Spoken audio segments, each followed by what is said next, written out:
Now, Somali special forces say they have ended a siege at a hotel in the capital, Mogadishu, that was stormed by armed al-Shabaab militants.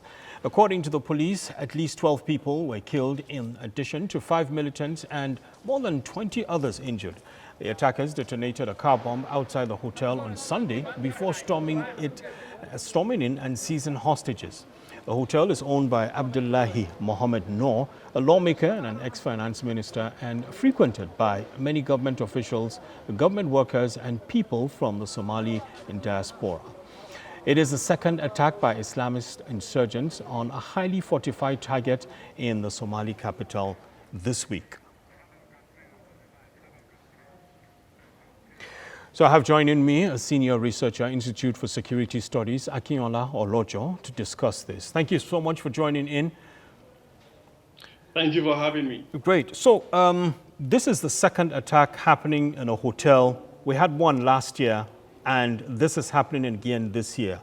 What does this say regarding security, especially for the fact that it's happening at a highly fortified area?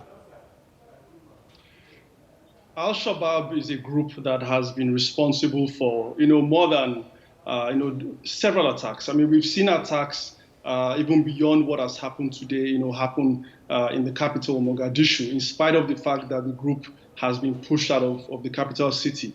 But then it's able to still launch attacks there. Now, we must bear in mind that, Al-Shabaab is a group that was responsible for the deadliest terror attack in recent years on the continent. This was in October 2017, when over 500 people were killed in one single attack.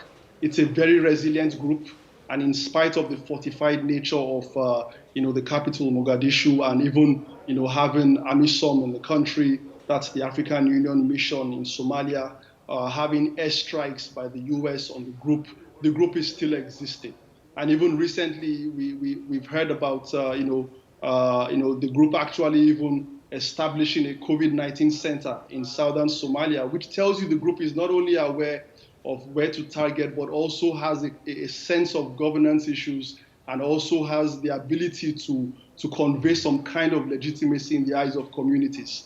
So this is a very resilient group. This is a group which is very persistent in terms of its ideology, pushing out what it sees as a state which is backed by the UN.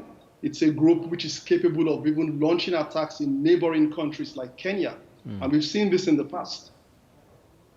So we gathered that one of the main purpose of the ambush attack by the terrorists is to discourage the Somali people who are recovering from difficult circumstances. It is a fact that their plan is to harm every Somali through some misguided Somali youth. Talk to us about this.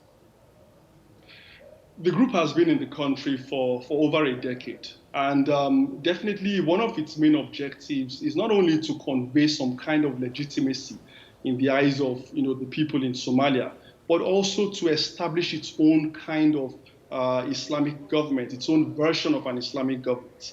The group definitely does not want to see foreign forces. So the African Union mission in Somalia, definitely the group wants it out. The group does not want to see neighboring countries like Kenya sending its troops. The group capitalizes on all these things, and it exploits even the governance gaps in Somalia. So we look at the country, Somalia is a country, that has been in crisis, dating back to 1991. There's been a civil crisis, and we've seen how even the political differences between the central government and the regional member states has also lingered. And Al-Shabaab exploits all this. Al-Shabaab also exploits its influence with the clans within the country. So it raises the question of how sufficient is the use of force, the airstrikes, the presence of over 20,000 troops by AMISOM, in terms of addressing the crisis. It makes us to think about what else. Perhaps we need to explore other options, maybe dialogue, which is a very sensitive one. But perhaps we need to begin to explore more systematically options which we haven't laid on the table till now. Yeah, dialogue there is quite key. It seems to be a well-oiled organization. What are the chances of reintegrating some of the people it's recruited back into society? Some amnesty deal, for instance.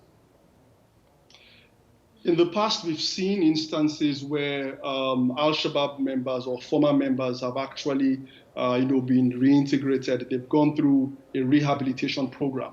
And in fact, we've had cases where high-profile members, like the former deputy leader, Mukhtar Omar, a few years ago defected and tried to get back into society and even contest for one of the elections in the regional member states.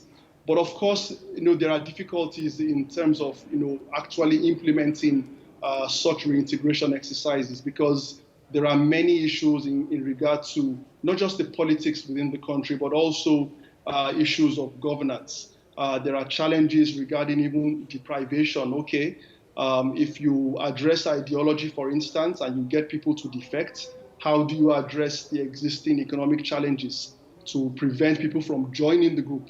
And that is what al-Shabaab, looks to, the vulnerabilities of the population. It capitalizes on that. And even when people defect, there is a need for the government of Somalia to exercise the political will to try and ensure that those who defect are also sort of secured, because they fear for their lives in some instances. So are we talking about just defections, and is it a one-off event?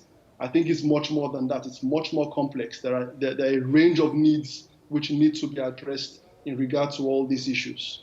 Tell us about one or two of their needs, for instance. If a dialogue should be called and people are sitting across the tables, what sort of needs would be addressed and should be met?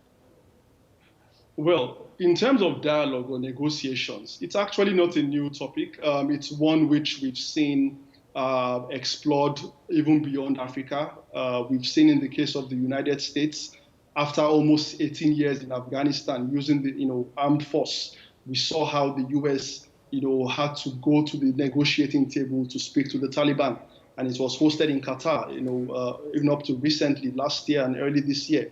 So we've seen countries realizing that the use of force is one which is insufficient. And in terms of the needs, perhaps we need to also look at it this way. Al-Shabaab represents an ideology. Now, you don't kill an ideology with guns. Even if you target the leaders of the groups, which happened in 2014, when the leader of Al-Shabaab was killed.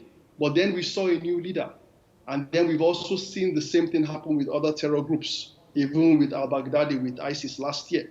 So when you want to address an ideology, it's not a case where you involve guns and bombs. It has a role to play. Military force has a role to play. But then these are things which obviously need to be brought to the negotiating table. We probably have to find the right interlocutors.